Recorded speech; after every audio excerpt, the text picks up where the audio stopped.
Bismillahirrahmanirrahim. Nasyallahu fanasyahu, nasallahu fanasyahu. Dijelaskan di dalam surat At-Taubah 67, ketika mereka meninggalkan Allah, ketika mereka tidak butuh Allah, maka Allah pun akan meninggalkan mereka. Maka Allah pun akan berpaling dari mereka. Famazagu azagul qulubahum. Falamazagu azagullahu qulubahum. Tatkala mereka berpaling dari Allah, mereka tidak mau ibadah kepada Allah, diperintah untuk sholat mereka tidak mau, diperintah untuk belajar ilmu agama mereka tidak mau, diperintah puasa mereka tidak mau, diperintah untuk menutup aurat tidak mau, diperintah untuk kewajiban-kewajiban yang lain mereka tidak mau, maka Allah memalingkan hati mereka. Kalau Allah itu sudah memalingkan hati seseorang, maka tandanya Allah sudah tidak butuh kepada mereka. Sebagaimana mereka pun tidak butuh kepada Allah. Itulah orang-orang yang tidak akan pernah diberi petunjuk oleh Allah Subhanahu wa taala. Kenapa? Karena mereka menjadi orang yang fasik. Apa itu fasik? Keluar dari ketaatan kepada Allah. Falamma zagu azagallahu qulubahum wallahu la yahdil qaumal fasikin. Para jamaah Bapak Ibu yang dimulakan oleh Allah Subhanahu wa taala, kita akan melanjutkan kajian kita terkait dengan tema pembahasan atau tafsir di dalam surat Al-Mu'minun, surat yang ke-23, ayat pertama hingga ayat yang 11. Ini menjelaskan tentang sifat-sifat orang yang dijanjikan oleh Allah untuk mendapatkan surga Firdaus. Jadi siapakah orang-orang yang mendapatkan surga Firdaus? Maka sudah kami sampaikan ayat yang pertama hingga ayat yang keempat. Maka pada malam hari ini kita akan melanjutkan pembahasan tafsir surat Al-Mu'minun, yaitu ayat yang kelima.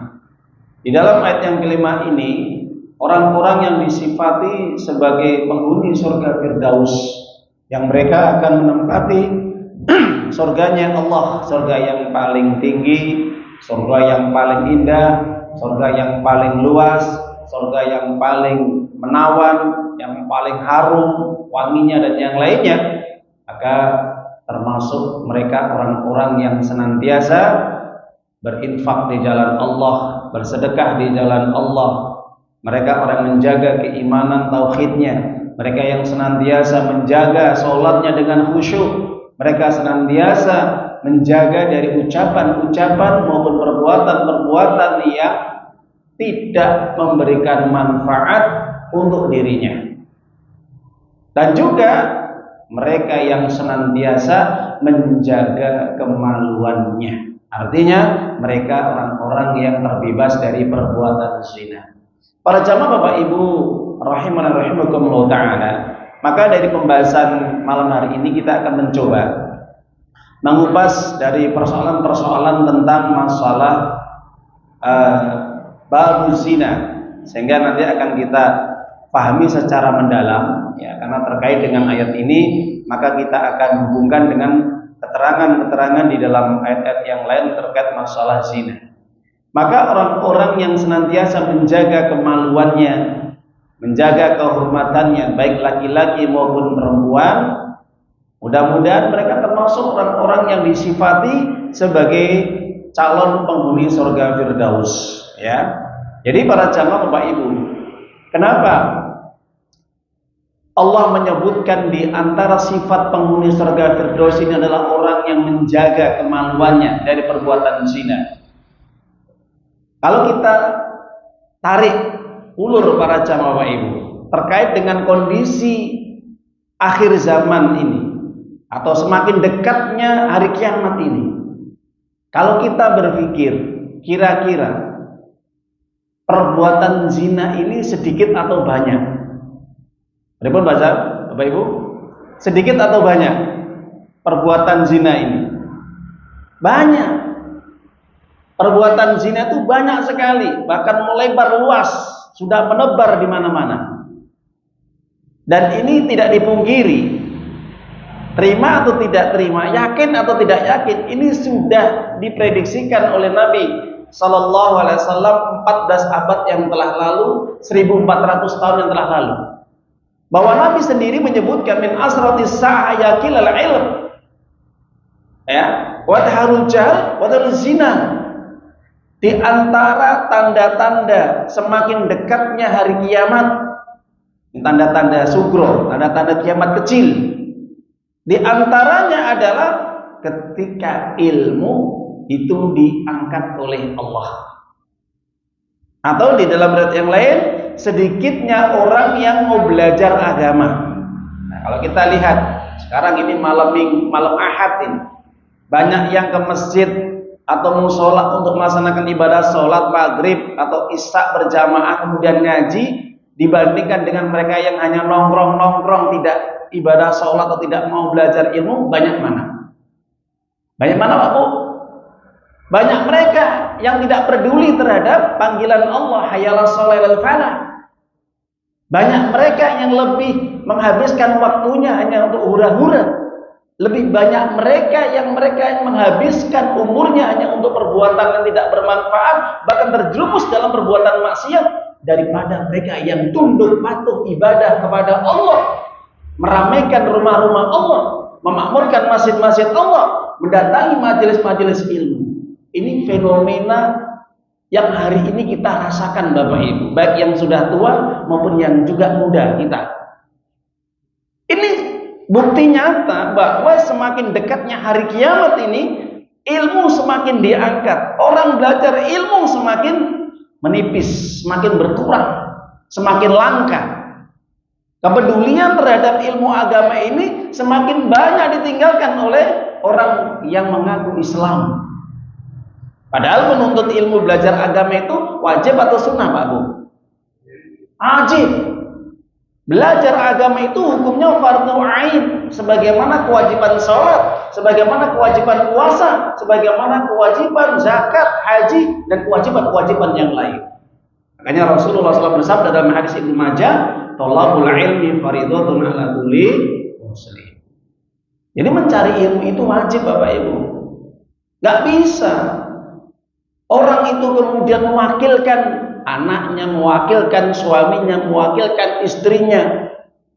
Ya, nah, kamu ngaji sana ya, bapak tak di rumah saja. Nggak bisa. Siapapun mereka, baik itu orang tua, anak, tua, muda, laki-laki, perempuan, wajib untuk menuntut ilmu. Sampai kapan Mbak Bu? Sampai maut mendatanginya. Sampai kedatangan maut, sampai datang kematian. Jadi nggak ada kata pensiun untuk belajar agama, itu nggak ada Bapak Ibu. Kenapa? Karena Allah sendiri pesan di dalam surat Al-Hijr ayat yang terakhir 99, surat yang ke-15, wa'bud rabbaka hatta ya'tiyakal yakin. Sembahlah Allah, beribadalah kepada Allah. Ya, artinya orang tidak akan bisa ibadah kepada Allah tanpa dasar ilmu yang benar. Jadi ilmu itu sebagai sarana untuk bisa menjadi orang yang benar ibadahnya itu dengan ilmu agama, dengan kita ngaji seperti ini. Dan itu perintah, dan itu bagian daripada ibadah kepada Allah, menuntut ilmu itu. Sampai kapan kata Allah? Sampai datang al-yakin kata Allah. Apa yakin? Al-maut. Sebagaimana Imam Ad-Dhahak, Abdullah bin Abbas, ya, Mujad bin Jabar dan yang lainnya, para tafsir mengatakan kata-kata al-yakin ini adalah al-maut, yaitu kematian. Jadi belajar agama, ngaji, menuntut ilmu, mendatangi majelis-majelis ilmu itu wajib Pak. Jadi kalau mereka tidak belajar, bagaimana hukumnya? Dosa. Dosa besar. Dosa besar, mereka yang tidak mau menuntut ilmu itu dosa besar. Nah, ini fenomena semakin dekatnya hari kiamat, tanda-tanda akhir zaman, ya. Yang kita ini rasakan ilmu itu semakin sedikit. Artinya ilmu itu diangkat oleh Allah ketika juga banyaknya kematian dari orang-orang yang berilmu. Meninggalnya orang-orang yang berilmu yang soleh. Semakin sedikitnya orang-orang yang berdakwah di jalan Allah menyampaikan ilmu itu dengan amanah dan jujur. Semakin sedikit Pak. Makanya hari ini kita rasakan.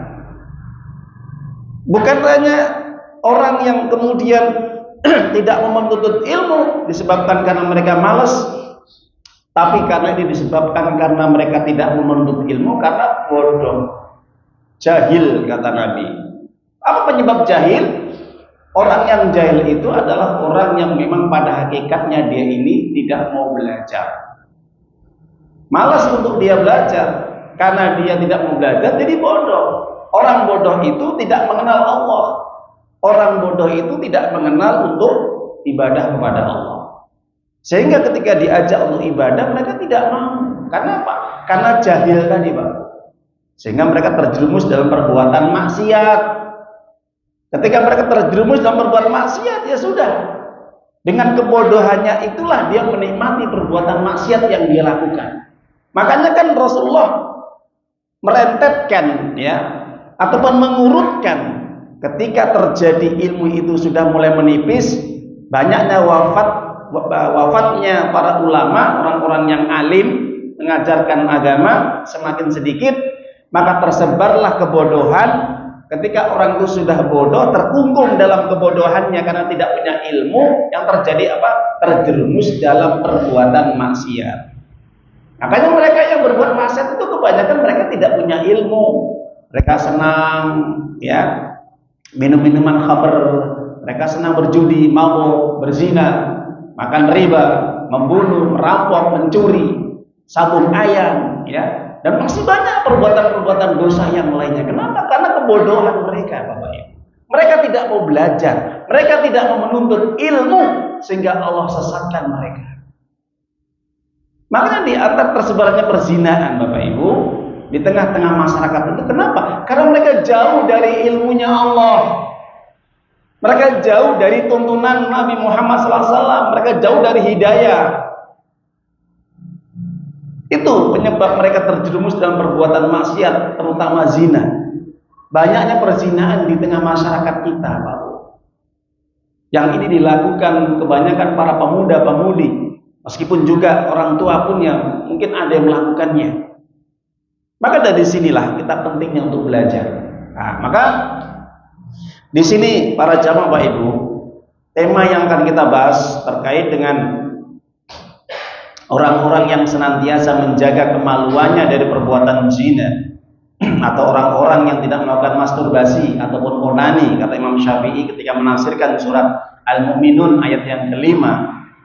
Maka di sini saya akan paparkan terkait dengan pembahasan masalah babu zina.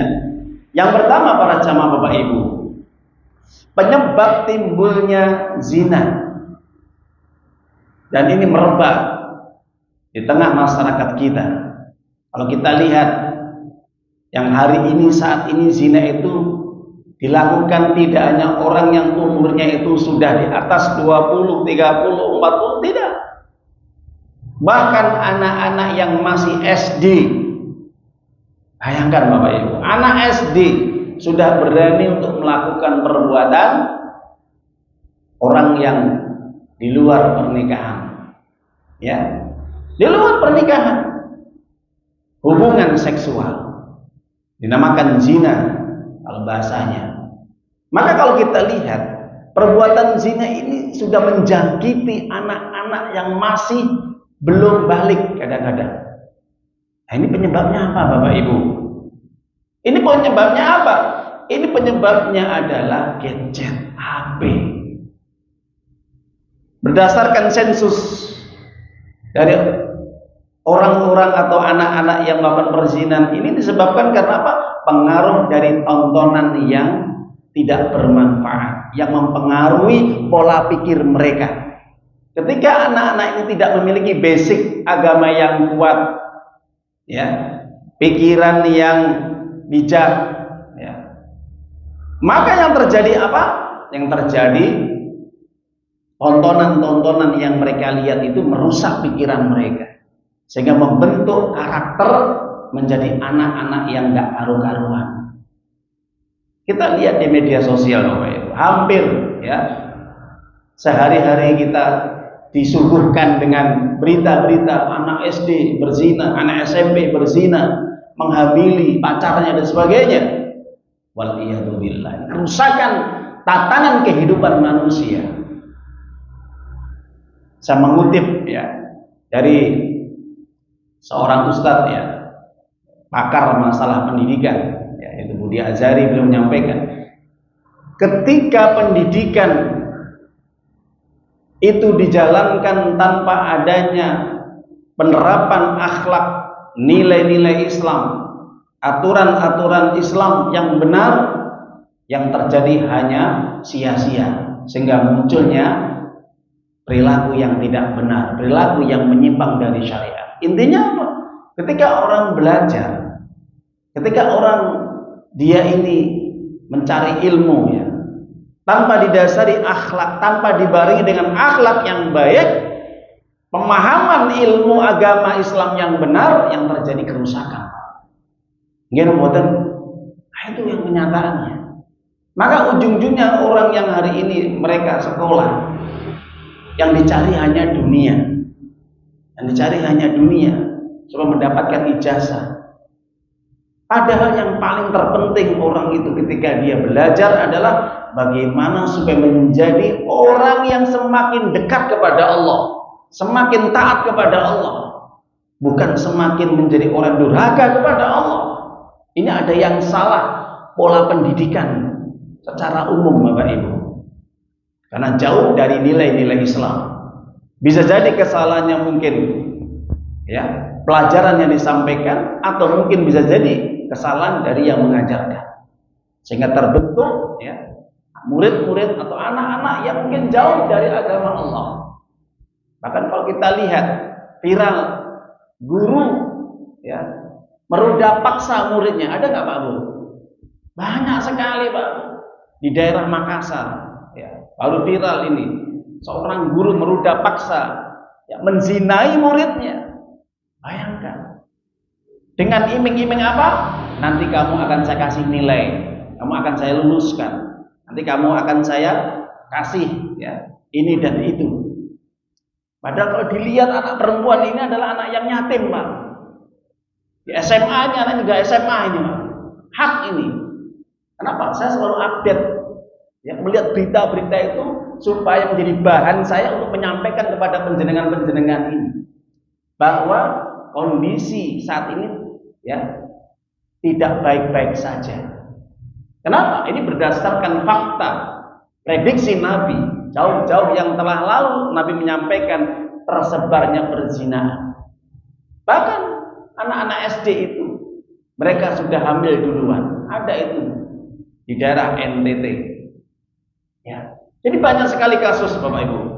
Di berita-berita ini kalau kita ingin melihat keadaan yang dimana perzinahan itu tidak hanya melekat kepada orang yang tua, tapi sekarang anak muda, bahkan yang belum cukup umur pun mereka sudah berani melakukan perzinahan. Sebabnya apa?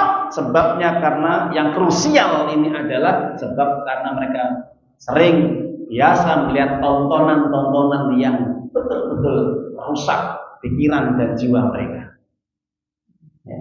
Ini HP ini luar biasa Pak, pengaruhnya. Fitnahnya luar biasa. Makanya benar, HP ini bisa menjadi bumerang. Ya. Karena ini pisau bermata dua ini HP ini. Bisa mendapatkan manfaat, bisa meraih pahala, atau sebaliknya bisa menimbulkan kerusakan, kecelakaan, dosa, maksiat dan yang lainnya. Tergantung bagaimana menggunakannya. Nah, jadi timbulnya perzinahan itu Bapak Ibu, ketika dua pemuda dan pemudi, laki-laki dan perempuan ini ya, di luar pernikahan, mereka kalau kita urutkan ya, terjadinya perzinahan ini secara umum adalah awalnya mereka kenalan. Kenalan di mana? Sekarang kenalan itu tidak usah cari-cari Pak, cukup buka saja HP-nya. Kenalan di media sosial, di WhatsApp, di Facebook, kemudian di Instagram, ya, Telegram, TikTok dan yang lainnya. Gampang sekali, mudah. Ketika terjadi kenalan, semakin akrab, maka terjadilah pacaran. Pacaran mereka, laki-laki perempuan pacaran. Ya, ketika mereka pacaran, kemudian mereka saling dekat, kemudian saling bersentuhan, ya, bersentuhan tangan dengan tangan, mulut dengan mulut, ya. Ini yang dinamakan zina mulut, zina tangan, zina mata. Sampai pada titik klimaknya, para ulama mengatakan sehingga mereka berani melakukan hubungan badan di luar pernikahan yang dinamakan zina. Kata Nabi apa? Yukadzibuhu, ya, yusaddiquhu. Maka kemauan itu bisa menolak dan bisa menyetujuinya. Awalnya apa? Awalnya adalah mata, tangan, mulut, hati, sampai kemudian kata Nabi kemaluan yang membenarkan atau menolak. Tergantung. Kalau imannya lemah, terjadilah zina. Kalau imannya kuat, mungkin dia tidak akan zina, mungkin sampai dia menikah, tapi dengan mengawali pacaran yang begitu lamanya. Dan tetangga saya pacaran itu sampai 15 tahun dan baru menikah, meskipun dia tidak zina dengan kemaluan, tapi pacaran dulu. Apa namanya Pak Bu? Awet. Nah itu. Makanya para jamaah Bapak Ibu, dari sinilah kita akan bisa paham. Ya, ketika terjadi perzinahan ini karena disebabkan karena ya sumber-sumbernya ataupun awalnya seperti itu, maka sampai kemudian Allah menyatakan di dalam Al-Qur'an surat Al-Isra surat 17 ayat 32, wala taqrabuz zina innahu kana fahisyatan wa sa'a sabila. Jangan mendekati zina. Karena zina itu perbuatan yang keji, jalan yang buruk, bisa menimbulkan perbuatan-perbuatan yang lebih buruk lagi, Pak. Apa itu? Mungkin ketika orang habis berzina, bisa jadi terjadilah pembunuhan. Selalu dilekatkan, dihubungkan antara zina dengan kematian, pembunuhan. Jadi kalau saya melihat kejadian-kejadian kasus perzinahan itu, ketika si laki-laki tidak mau bertanggung jawab, yang terjadi apa Pak Bu? Si wanita yang dizinai dimatikan, dibunuh, dieksekusi karena takut tidak mau tanggung jawab. Jadi gandengannya zina itu apa Bu? Pembunuhan. Ya, Bapak Ibu bisa lihat di media itu banyak sekali kasus-kasus pembunuhan seorang wanita disebabkan karena memang berangkatnya dari zina. Baik yang sudah menikah karena mereka serong, ya, atau yang belum menikah. Itu. Nah, maka dari sini Nabi juga menyampaikan hati-hati Pak Bu, ya, terutama bagi remaja ini. Siapapun orang, kalau dia ini berdua-duaan laki-laki dan perempuan yang bukan mahramnya, yang tidak ada hubungan dengan nasab keluarganya, maka yang terjadi apa? Disitulah awal terjadi perzinahan karena tidak lepas dari sepak terjang setan pihak yang ketiganya. Makanya orang terjadi perzinahan itu apa? Karena ada setan di situ, Pak Bu. Misalkan orang berpacaran, berduaan, laki-laki perempuan ini, Pak Bu, ya, yang bukan mahramnya ini, yang tidak ada hubungannya dengan keluarganya, nasabnya ini berdua-duaan, maka yang ketiganya adalah syaitan katanya. Maka Rasul mengatakan, la yahtuwanna rajulun bi imra'atin illa kana thalithuma syaitan. Tidaklah laki-laki yang dia sedang berdua-duaan. Berdua-duaan ini bukan karena urusan-urusan yang penting ya, bukan urusan syar'i ya. Tapi ya berduaan setiap hari seperti itu, renteng-renteng kemana-mana itu dia, gandolan berdua, nonton berdua, ya cakrukan berdua, ngobrol berdua. Dan sekarang kalau kita lihat zina itu sudah terang-terangan Pak Bu, bener kata Nabi, gitu, terang-terangan Pak. Sudah nggak malu dilihat tetangga, nggak malu dilihat saudara, nggak malu dilihat jamaah juga nggak malu. Kenapa? Ini loh pacar saya, ini loh wanita saya. Terang-terangan Pak. Padahal dosa terang-terangan itu apa kata Nabi? Kullu ummatin mu'afan illa mujahirin. Setiap umatku nanti akan diampuni dosa-dosanya kecuali mereka yang berbuat dosa terang-terangan. Jadi terang-terangan Pak Bu. Ya, naudzubillah min dzalik. Ya kalau mungkin zaman dulu ya, orang-orang tua kita mungkin ketika dia melakukan pacaran mungkin ya itu masih ngumpet-ngumpet Pak, karena malu.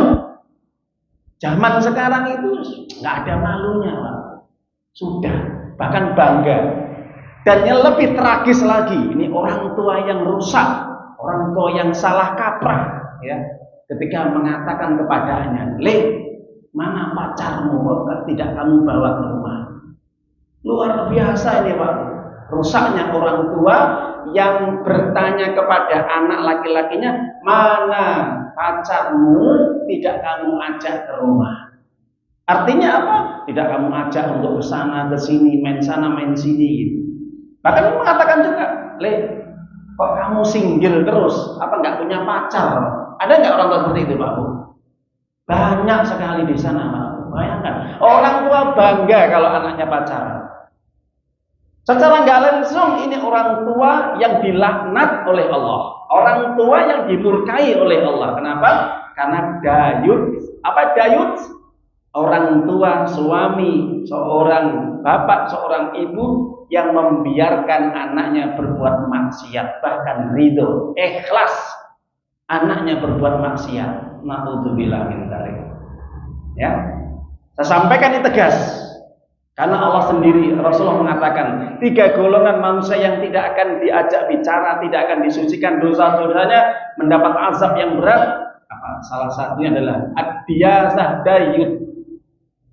Seorang suami atau seorang bapak yang membiarkan istrinya atau anak-anak perempuannya melakukan perbuatan zina, itu dibiarkan.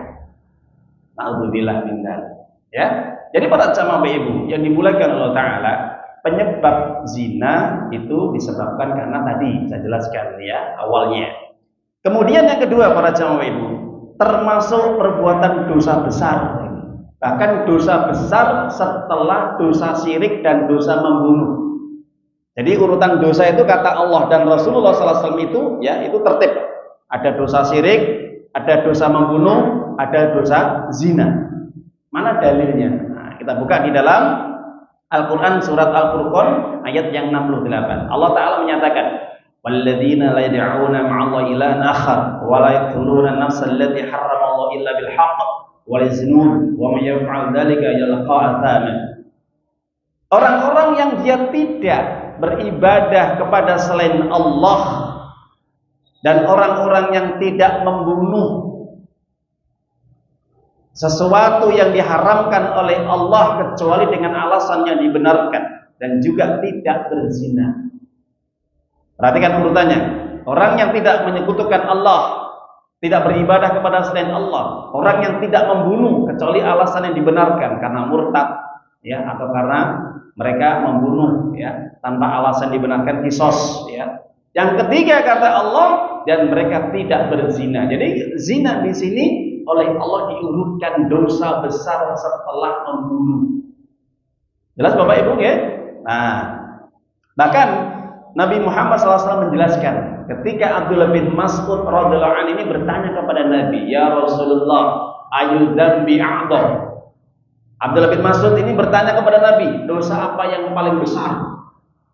Qala, Nabi mengatakan, dosa yang paling besar yang pertama kata Nabi, antaja'alallaha lillahi wa niddan, ya, antaja'alillahi niddan wa khalaqaka. Engkau berani menyekutukan Allah padahal Allah telah menciptakan kamu.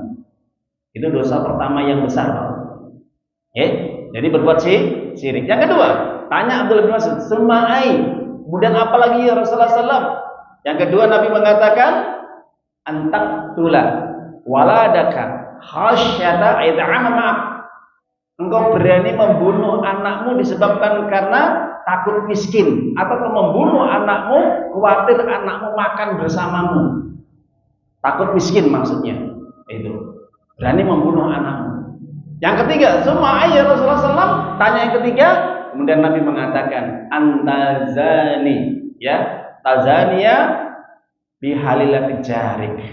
Engkau berani berzina dengan tetanggamu sendiri.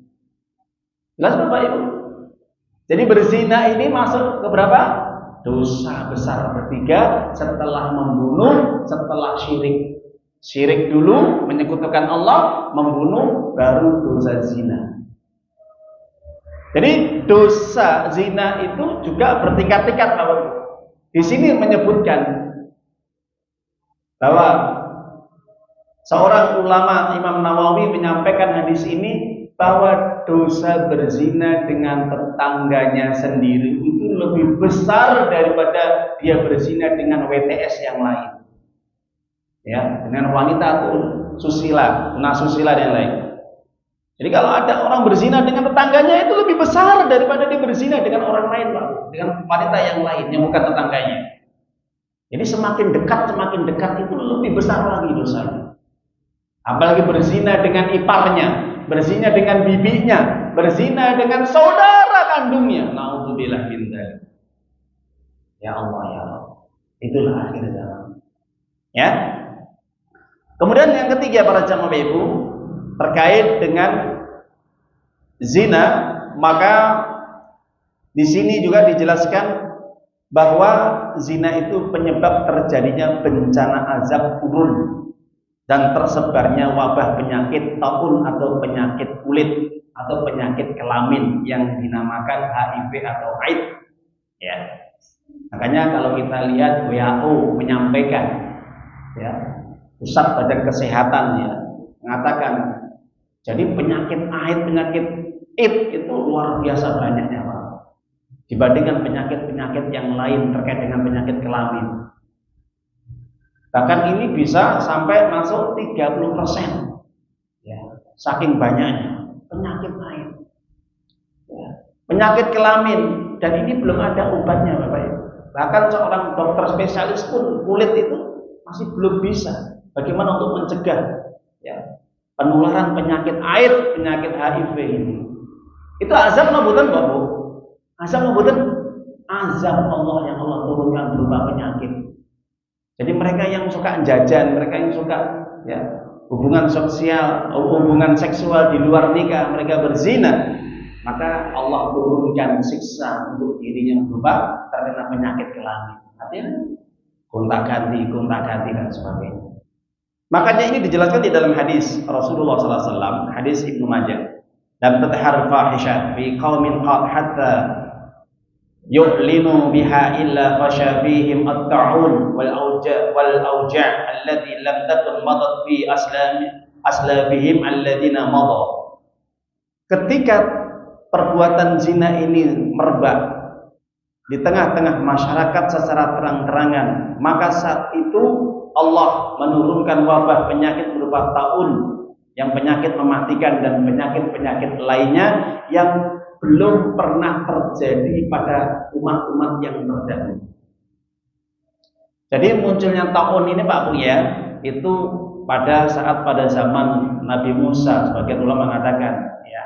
Jadi ketika Bani Israel ini berzina kepada wanita-wanita yang dikirimkan, ya, oleh penguasa yang dolim saat itu, tujuannya adalah untuk melemahkan, mengalahkan pasukan Bani Israel, ya.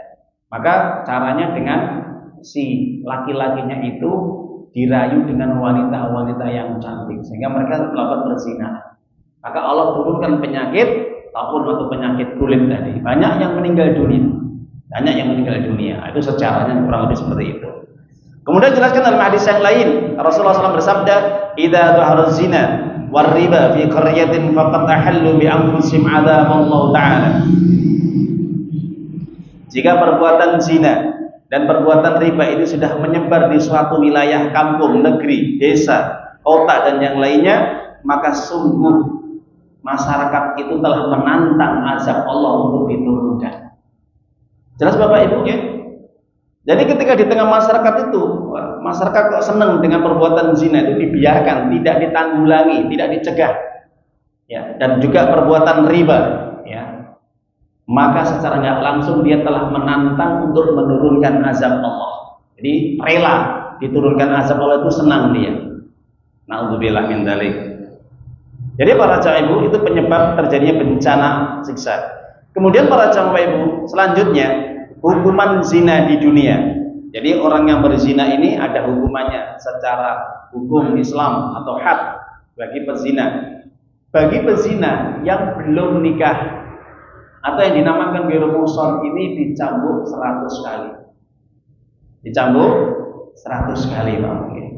Yang sudah menikah atau muhsan ini dicambuk 100 kali dan dirajam. Nah, kita jelaskan ayatnya. Diturunkan di dalam surat An-Nur ayat yang kedua, surat 24. Allah katakan az-zaniyatu waz-zani fajlidu kulla wahidin minhuma mi'ata jaldah wa la ta'khudhukum bihima rafatun fi dinillahi in kuntum tu'minuna billahi wal yawmil akhir wal yashhadu 'adzabahuma ta'ifatun minal mu'minin. Surat An-Nur surat 24 ayat 2. Laki-laki perempuan yang berzina yang mereka belum menikah atau ghairu muhsan, maka cambuklah ya dua-duanya. Cambuklah dua-duanya, kata Allah. Berapa? Mi'atal jaldah, 100 kali. Dan jangan sampai kamu merasa kasihan terhadap hukuman Allah sehingga menghalangi kamu itu tidak menjalankan hukuman Allah. Makanya kalau tidak ada hukuman Allah ini Pak, rusak memang tatanan. Ya. Jadi kalau mengatakan ketika hukum Allah tidak dijalankan, rusak tatanan kehidupan di tengah masyarakat.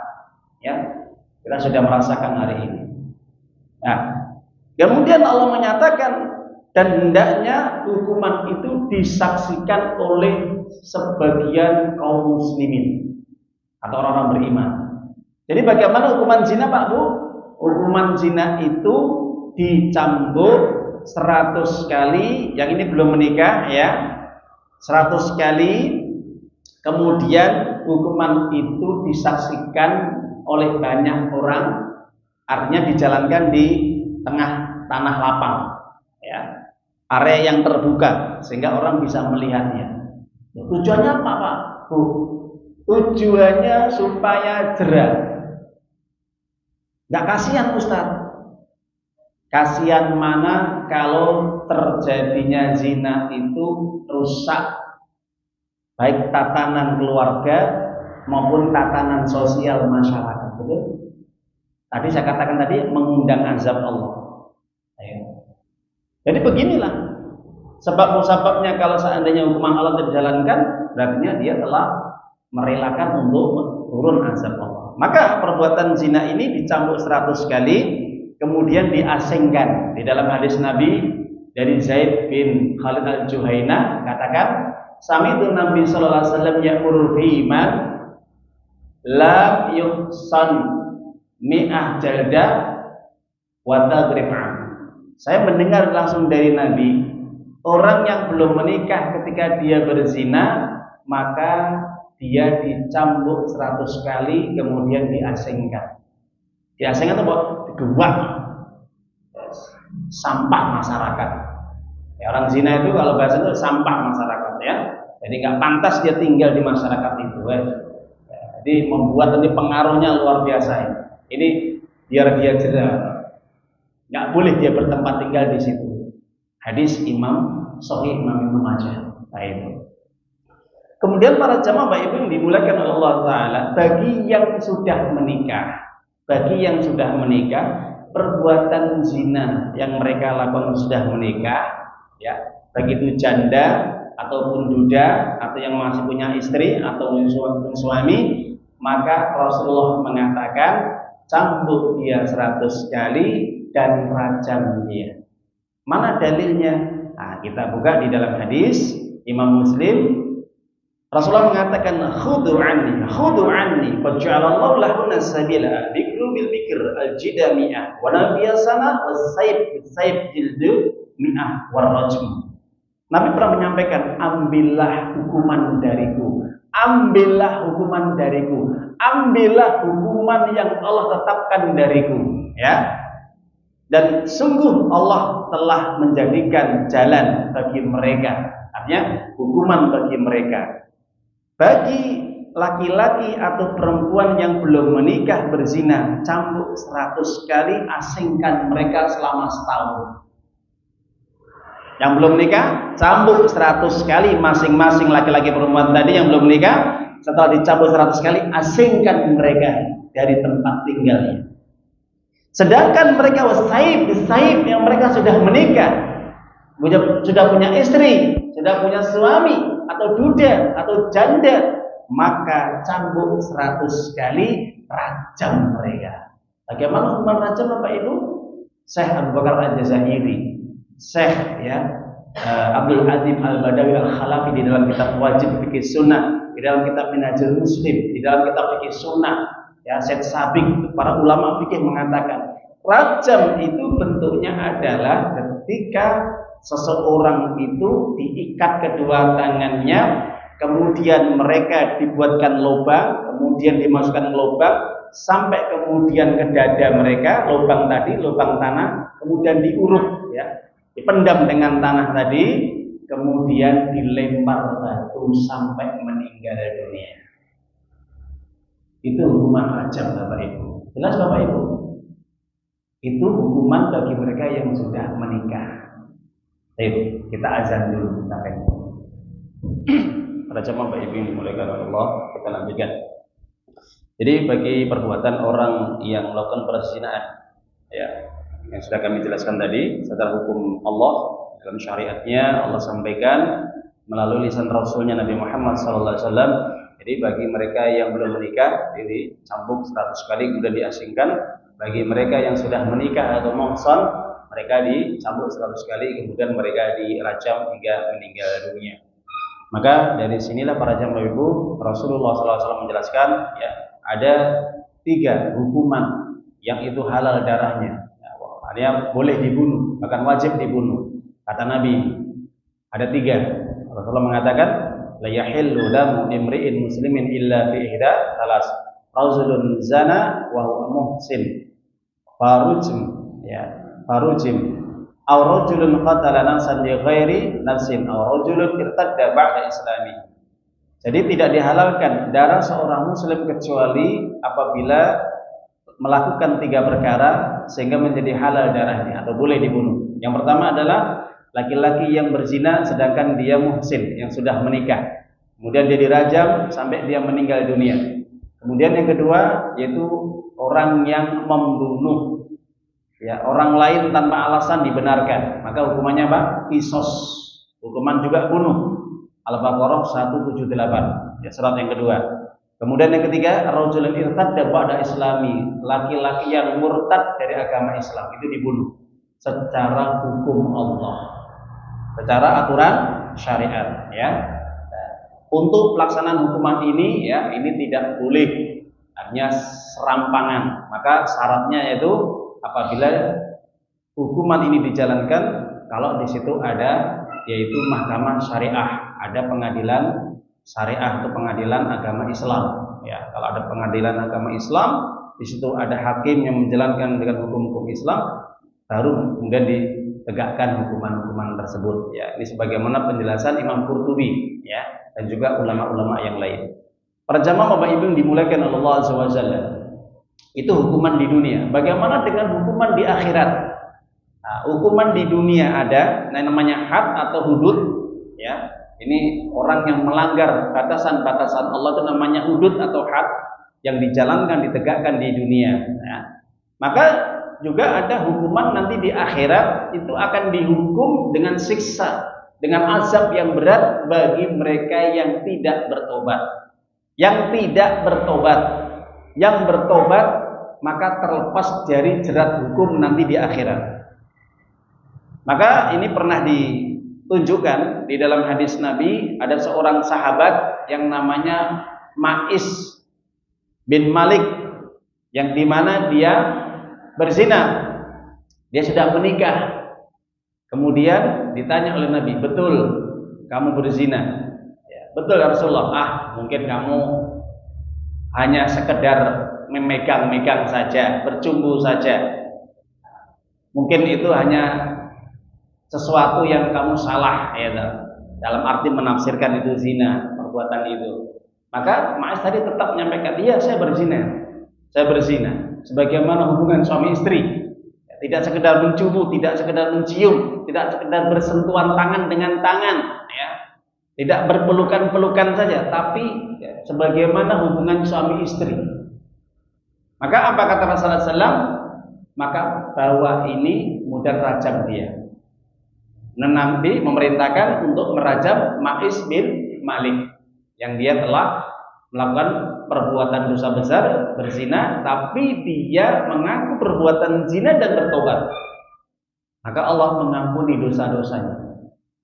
Jadi kalau dia betul-betul bertobat kepada Allah, maka terbebas dari hukuman nanti di akhirat kelak. Tapi kalau mereka tidak bertobat, yang berzina tadi, Allah akan hukum dia nanti di akhirat. Makanya dijelaskan di dalam hadis ini panjang ya. Saya jelaskan hadis Imam Bukhari. Suatu malam Nabi itu pernah dibawa oleh malaikat Jibril. Kemudian Isra dan Mi'raj kan. Mi'raj itu ke Sidratil Muntaha, menghadap Allah. Kemudian di situ ada kewajiban sholat 5 waktu, kemudian diperlihatkan sambil jalan-jalan melihat neraka dan surga. Ketika Nabi diperlihatkan neraka, di antara pintu-pintu neraka dan juga hukuman-hukuman di neraka, dan Nabi sempat melihat di situ di dalam neraka itu ada tungku besar, ya, tungku yang besar, yang atasnya itu sempit, yang bawahnya itu luas sekali. Maka ketika Nabi diperlihatkan, diizinkan untuk menengok ke dalamnya dengan atas izin Allah, maka di dalamnya banyak laki-laki dan perempuan yang telanjang bulat.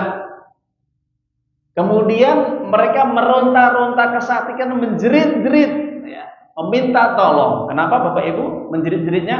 Karena di bawah tungku itu ada api yang bergejolak. Jadi tungku itu dipanaskan. Jadi seakan-akan di dalamnya itu orang-orang yang dulu semasa di dunianya dia berzina, tidak bertobat, dibakar oleh Allah dalam kondisi telanjang bulat. Di dalam tungku tadi yang dipanaskan dengan api yang sangat panas di dalam neraka. Itu hukuman orang yang berzina, laki-laki perempuan, tapi dia tidak bertobat kepada Allah Subhanahu wa taala dan dia menikmati perbuatan zinanya itu. Hadis Imam Bukhari.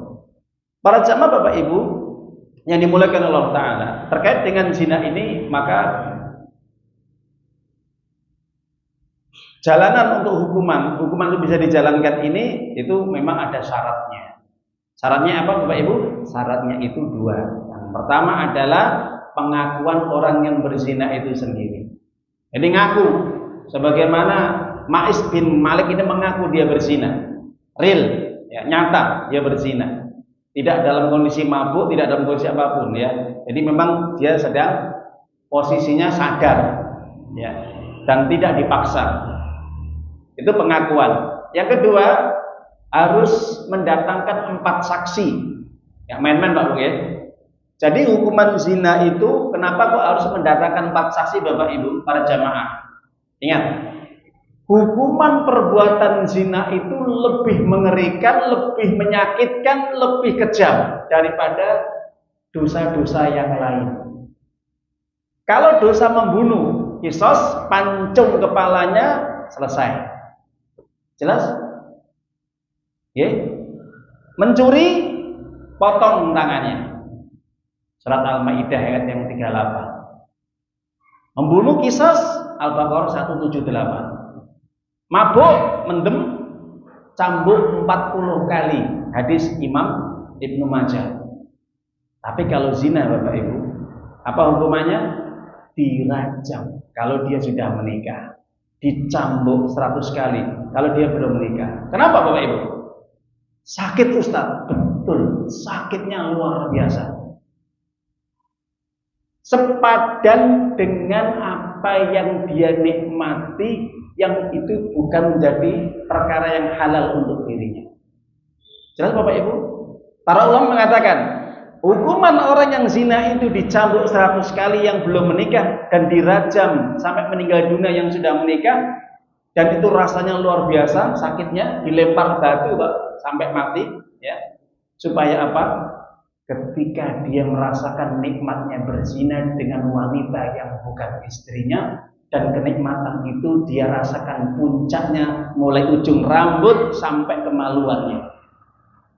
Begitu juga rasa sakitnya yang diterima bagi pezina itu bisa dirasakan sampai ujung rambut, sampai ujung kuku. Jelas Bapak Ibu? Itu sepadan. Jadi sebagaimana dia menikmati berzina, ya, orang berzina menikmati bukan? Nikmat sesaat. Tapi sengsaranya selama-lamanya. Nah Itu hukuman ya. Makanya sampai didatangkan berapa Bapak Ibu? 4 saksi. Bayangkan, nggak main-main. Jadi misalkan ada orang tertuduh dikatakan zina, dilaporkan kepada mahkamah syariah, kepada pengadilan agama Islam. Maka pengadilan tadi mengatakan, oke, dia berzina. Sekarang tunjukkan, hadirkan 4 saksi. Ketika dia tidak bisa menghadirkan 4 saksi, cuma 3 saksi, apa kata Allah? Cambuk yang telah menuduh tadi 80 kali. Gak main-main Pak Bu. Berapa Pak Bu? 80 kali. Yang menuduh wanita atau laki-laki berzina itu tidak bisa mendatangkan 4 saksi, dia hanya mendatangkan 3 saja. Bukan 2, 3, tapi kurang 1. Apa hukumannya? Yang menuduh tadi dicambuk 80 kali. Selama yang dituduh tadi dia tidak mengakuinya. Jelas Bapak Ibu? Nah, kalau sudah datang 4 saksi, maka kemudian hukuman itu akan dijalankan dengan syarat ditanya oleh hakim. Betul kamu keempat-empatnya melihat laki-laki ini berzina sebagaimana dia melakukan hubungan suami istri. Artinya hubungan suami istri apa?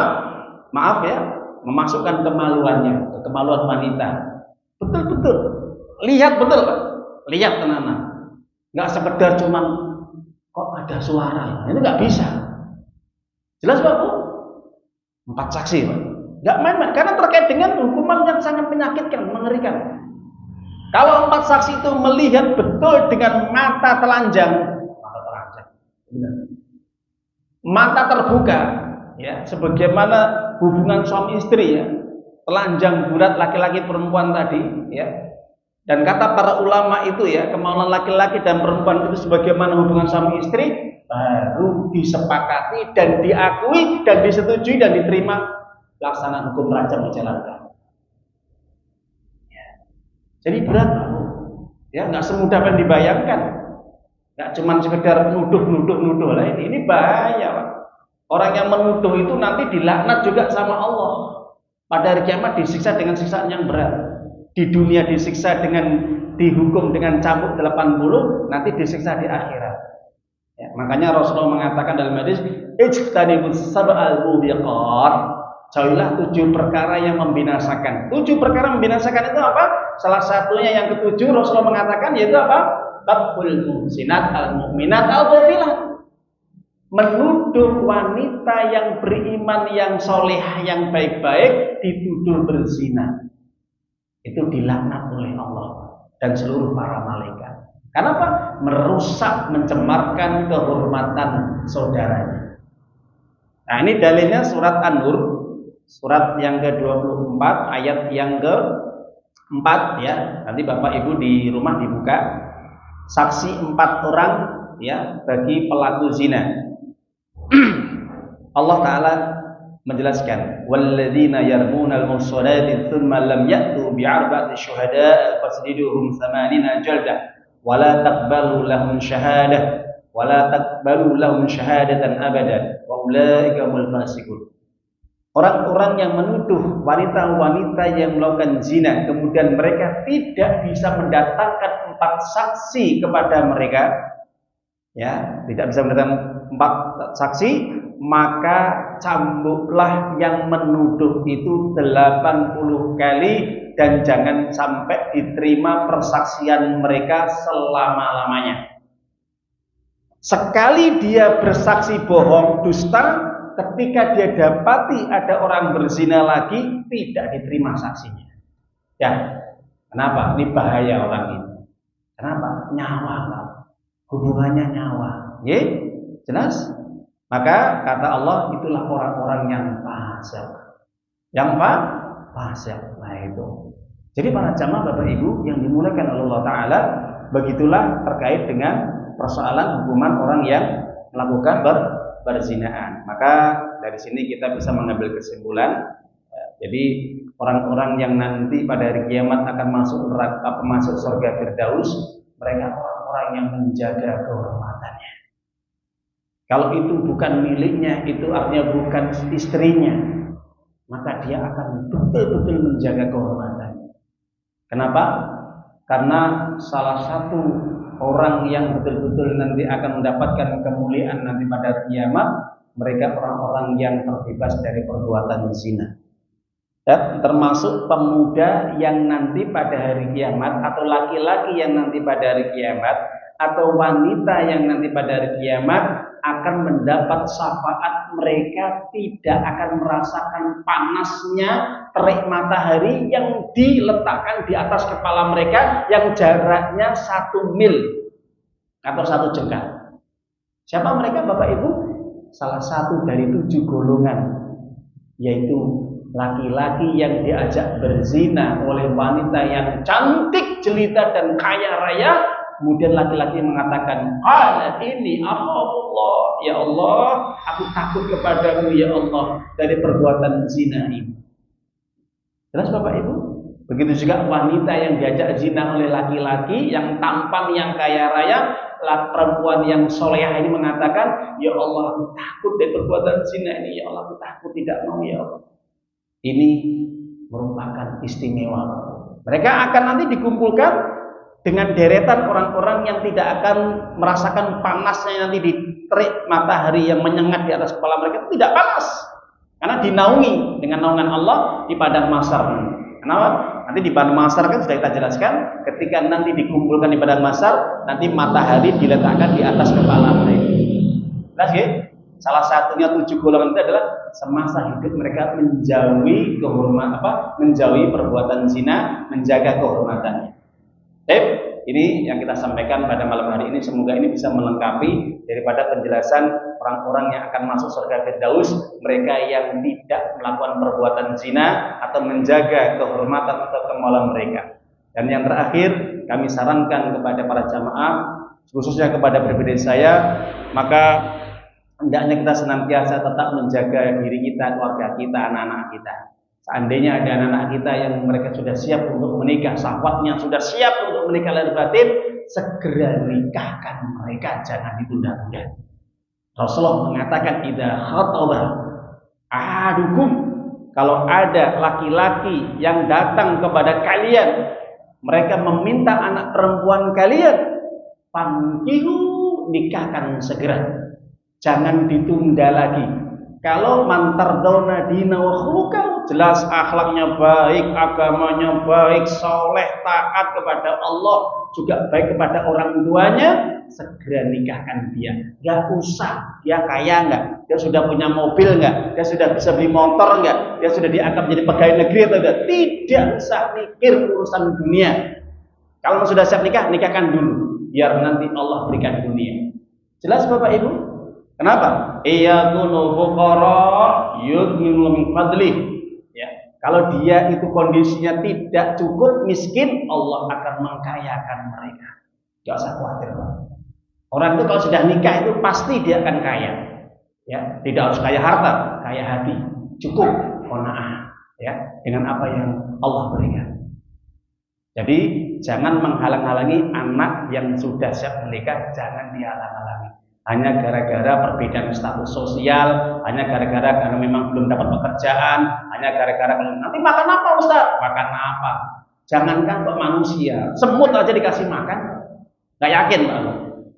Orang itu kalau sudah menikah rumah tangga itu berpikirnya dewasa nanti dia.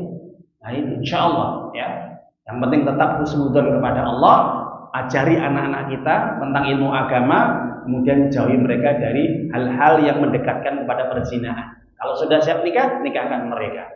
Jangan sampai mereka berpacaran ya, karena itu pintu-pintu perzinahan di situ. Wallahu a'lam bishawab. Semoga bermanfaat apa yang kita kaji, dan pada akhirnya kita tutup dengan bacaan hamdalah. Alhamdulillahirabbil alamin. Subhanaka Allahumma wa bihamdika, asyhadu an la ilaha illa anta, astaghfiruka wa atubu ilaik. Assalamualaikum warahmatullahi wabarakatuh. Ya ayyuhalladzina amanu